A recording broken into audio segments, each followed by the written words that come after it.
अब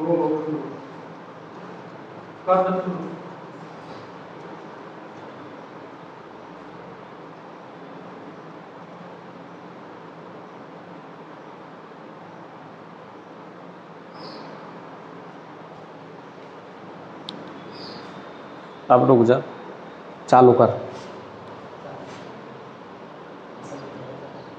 सुप्रभात बच्चों, पौधार ग्रुप ऑफ एजुकेशन की ऑनलाइन क्लास में आपका स्वागत है, अभिनंदन है। हम चर्चा कर रहे थे असहयोग आंदोलन और उसमें हमने कुछ बिंदुओं को असहयोग आंदोलन की पृष्ठभूमि के माध्यम से पढ़ लिया था, जिसमें हमने पढ़ा था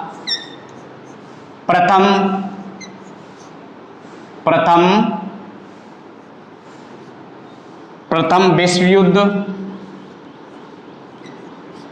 युद्ध, जिसमें हमने देखा जुलाई 1914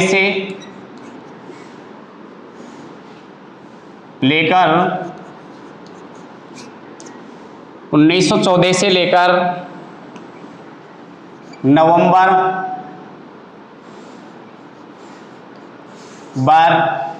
1918 तक चला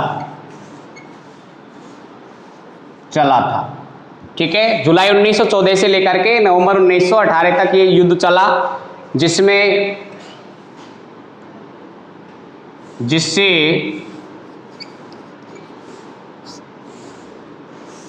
आर्थिक एवं राजनीतिक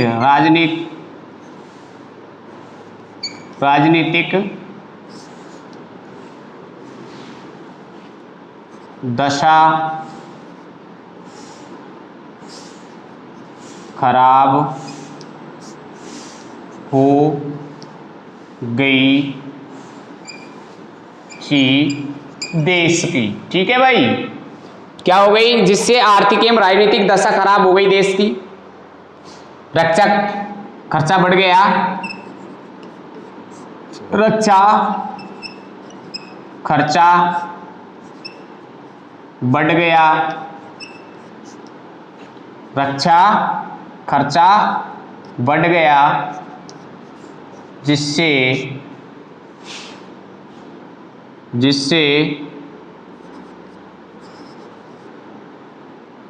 देश के नागरिकों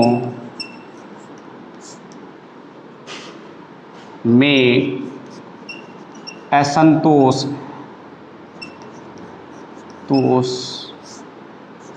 व्याप्त हो गया। ये भी असहयोग आंदोलन का एक कारण था। उसके बाद हमने दूसरा जो कारण पढ़ा था वो पढ़ा था महात्मा गांधी का राजनीति में प्रवेश। क्या पढ़ा था? गांधी जी का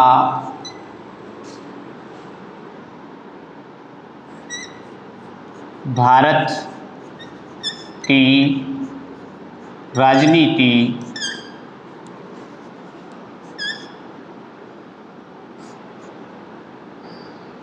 में प्रवेश।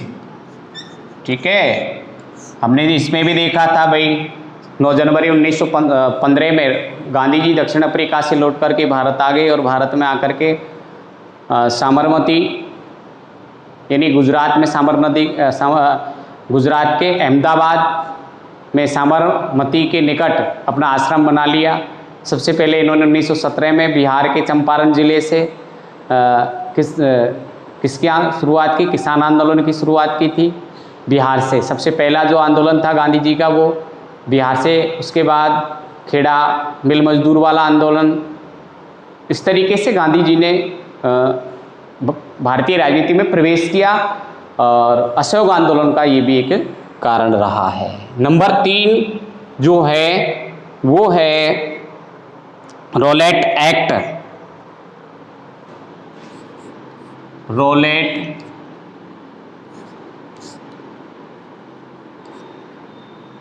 एक्ट। अब देखिए रोलेट एक्ट, ये भी असहयोग आंदोलन का एक कारण बना था, जिसमें हमने देखा भारत में क्रांतिकारी गतिविधियों को कुचलने के लिए, भारत में क्रांतिकारी गतिविधियों को कुचलने के लिए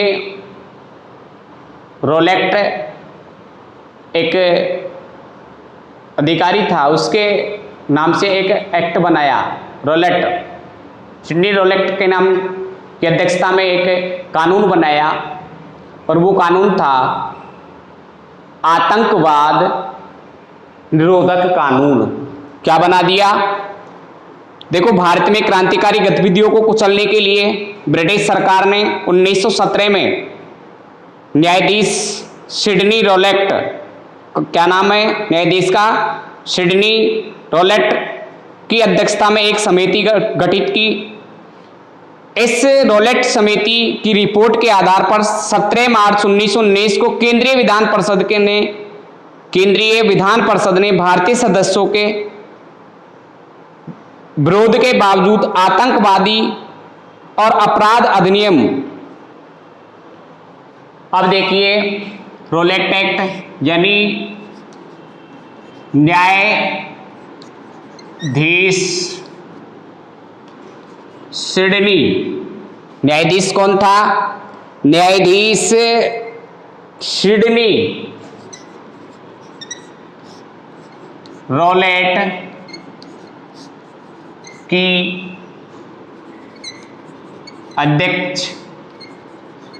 अध्यक्षता में, सिडनी रोलेट की अध्यक्षता में क्या गठित किया? एक समिति गठित की, अध्यक्षता में एक समिति गठित की। ठीक है, किसकी? सिडनी रोलेट की अध्यक्षता में एक समिति गठित की। किसकी समिति? अब देखिए उस समिति ने क्या किया, रोलेट समिति की रिपोर्ट के आधार पर, रोलेट समिति की रिपोर्ट के आधार पर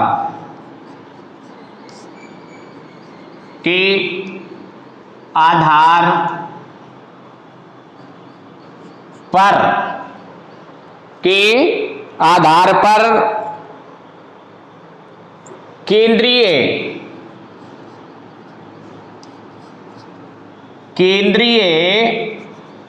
किसकी समिति? रोलेट समिति की रिपोर्ट के आधार पर केंद्रीय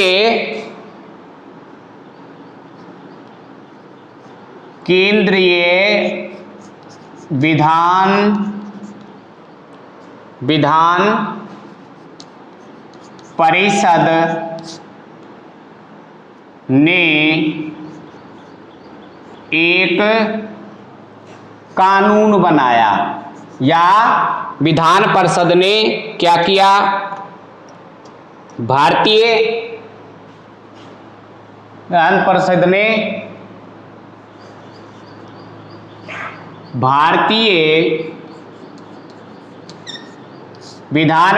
ने भारतीय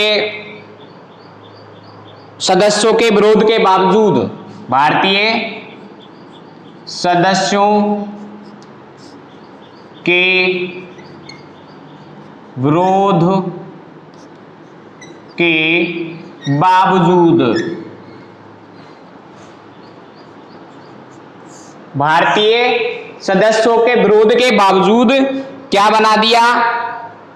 आतंकवादी और अपराध अधिनियम, आतंकवादी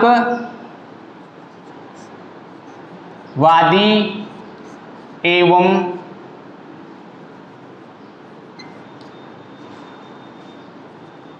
अपराध अधिनियम।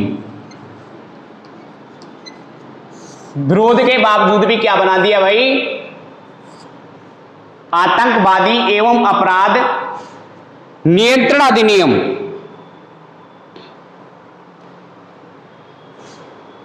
ठीक है, एक बार आप इसे देख लें, उसके बाद इसे मिटा देंगे। अब देखिए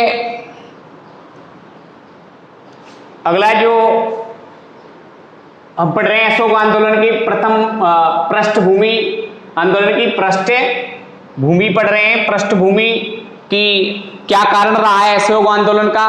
तो सबसे पहले हमने प्रथम विश्व युद्ध को देखा, और प्रथम विश्व युद्ध कब से कब चालू हुआ, जुलाई 1914 से लेकर के नवंबर 1918 के बीच में चला। इससे भारतीय जनता में, भारत के लोगों में असंतोष उत्पन्न हो गया, रक्षा कर बढ़ गया, रक्षा जो खर्च था वो बढ़ गया, आर्थिक और राजनीतिक, जो हमारे देश की आर्थिक और राजनीतिक स्थिति थी वो खराब हो गई।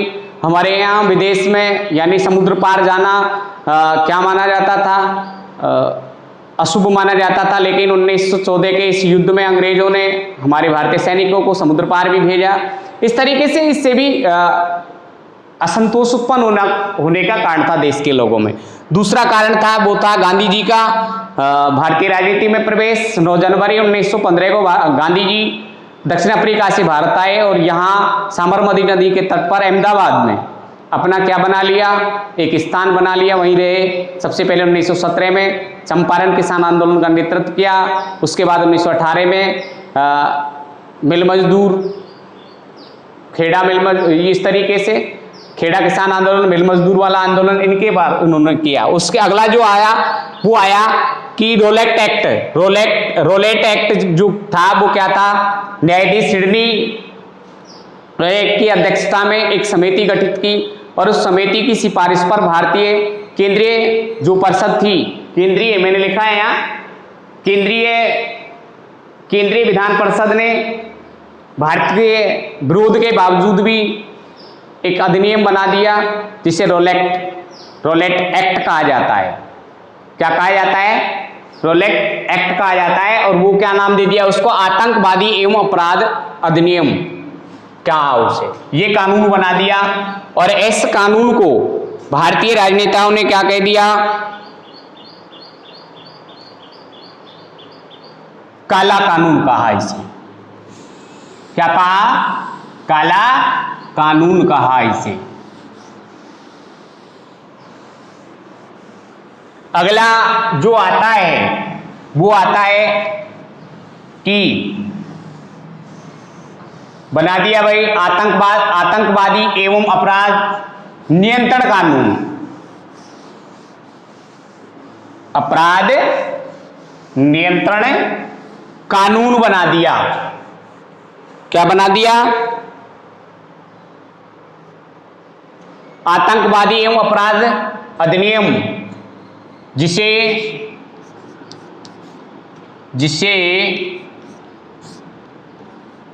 रोलेट एक्ट कहते हैं। चलो कहते हैं, रोलेट कहते हैं। ये कानून बना दिया भाई। जो भारतीय आंदोलनकारी थे उनको कुचलने के लिए, भारत के लोगों की राजनीतिक आवाज को दबाने के लिए न्यायाधीश सिडनी रोलेट की अध्यक्षता में एक समिति गठित की, और उस समिति ने की अनुशंसा पर भारत की जो केंद्रीय विधान परिषद थी उसने एक कानून बना दिया। और वो कानून क्या बनाया, आतंकवादी एवं अपराध नियंत्रण अधिनियम बना दिया गया। अपराध नियंत्रण अधिनियम बना दिया गया, और उसमें कह दिया गया है कि 2 वर्ष तक बिगर मुकदमा चलाए हुए किसी भी भारतीय व्यक्ति को जेल में रखा जा सकता है। अर्थात राजनीतिक गतिविधि, भारतीय लोगों की राजनीतिक गतिविधि को कुचलने के लिए इस तरीके का कानून बनाया गया। और इस कानून के विरोध में गांधी जी के आह्वान पर, इस कानून के विरोध में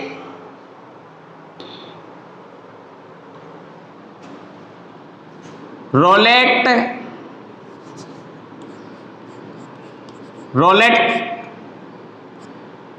एक्ट के विरोध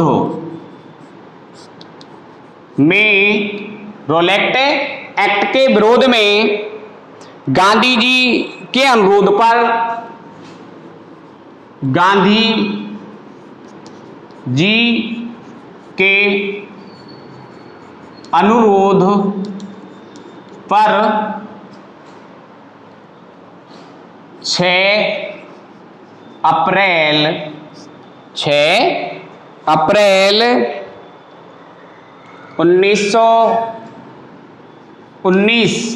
1919 को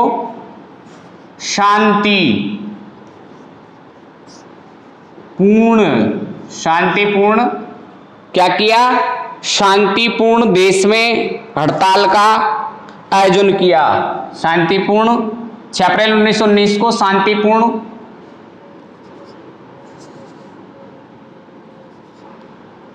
हड़ताल का आयोजन किया, जो सफल रहा।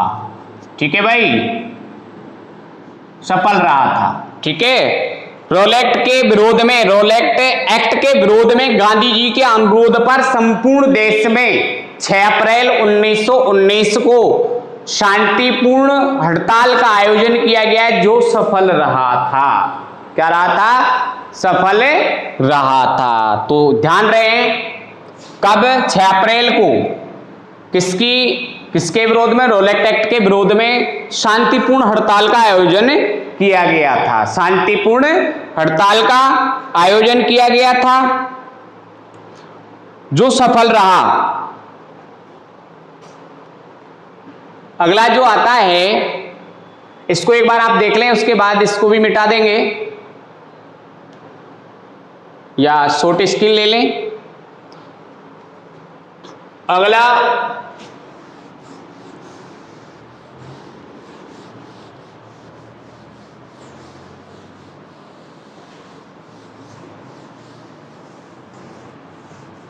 जो आता है वो आता है जलियांवाला बाग हत्याकांड।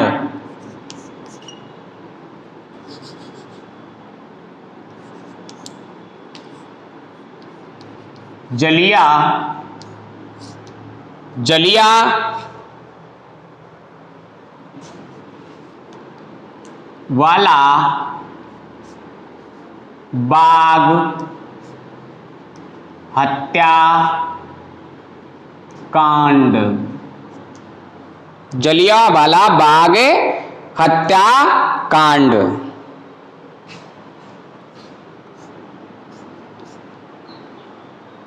देखिए, जलियांवाला बाग जो हत्याकांड है वो 13 अप्रैल 1919 को बैसाखी के दिन अमृतसर के प्रसिद्ध नेता डॉक्टर सत्यपाल एवं डॉक्टर सैफुद्दीन किचलू की गिरफ्तारी एवं सत्याग्रह पर गोलाबारी के विरोध में अमृतसर के जलियांवाला बाग में एक सार्वजनिक सभा का आयोजन किया गया। जलियांवाला बाग अमृतसर में 13 अप्रैल 1919 को क्या किया गया? एक सभा का आयोजन किया गया। किसके? डॉक्टर सत्यपाल और सैफुद्दीन किचलू के विरोध में 13 अप्रैल 1919 को बैसाखी का दिन था। अमृतसर में एक जलियांवाला बाग है, वहाँ लोगों को इकट्ठा सभा करने के लिए इकट्ठा किया जा रहा था। पंजाब में बैसाखी का मेला भी भरता है। कई लोग जानने वाले, कई छोटे बच्चे भी उस सभा को, उस भीड़ को देख करके उसमें चले गए।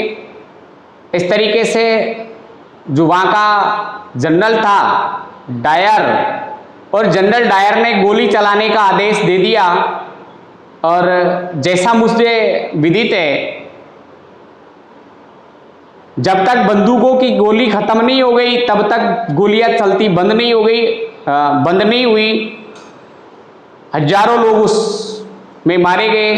कई सारे वहां जलियांवाला बाग में कुआं था, उस कुएं में गिर गए, यानी निर्मम कांड था। जलियांवाला बाग में रात भर जो घायल व्यक्ति थे उनको रात भर कर्राने के लिए छोड़ दिया गया। तो ये 13 अप्रैल, अर्थात मैं ये भी कहना चाहूंगा कि जो गांधी जी अंग्रेजी गवर्नमेंट के में विश्वास करते थे, पहली बार उनके दिल को झकझोर दिया इस जलियांवाला बाग हत्याकांड ने। तो ये जलियांवाला बाग हत्याकांड देखिए 13 अप्रैल 1919 को 13 अप्रैल 1919 को बैसाखी के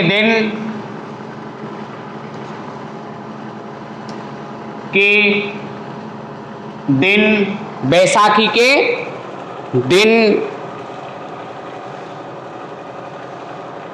अमृतसर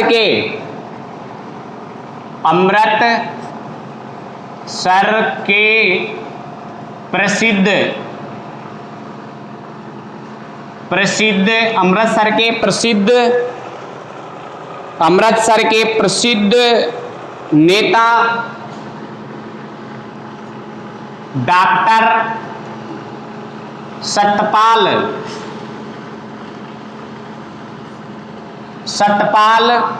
एवं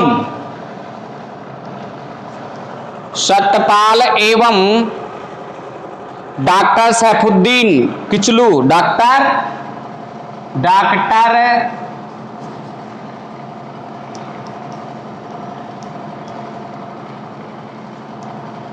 सैफुद्दीन, डॉक्टर कौन था? डॉक्टर सैफुद्दीन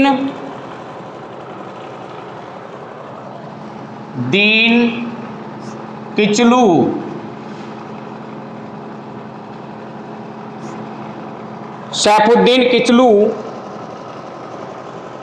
की गिरफ्तारी की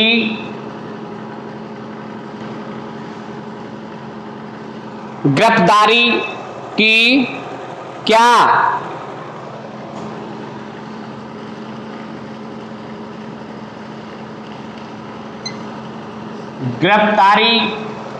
सैफुद्दीन गिरफ्तारी एवं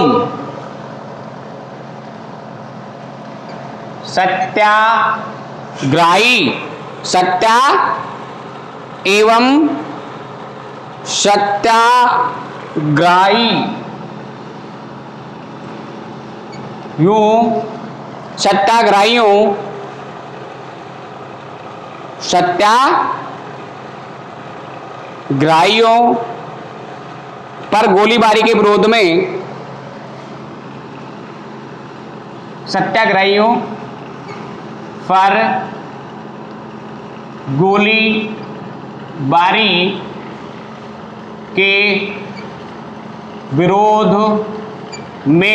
गोलीबारी के विरोध में क्या किया जा रहा था? सार्वजनिक सभा का आयोजन किया जा रहा था के विरोध में अमृत के विरोध में सर के जलियांवाला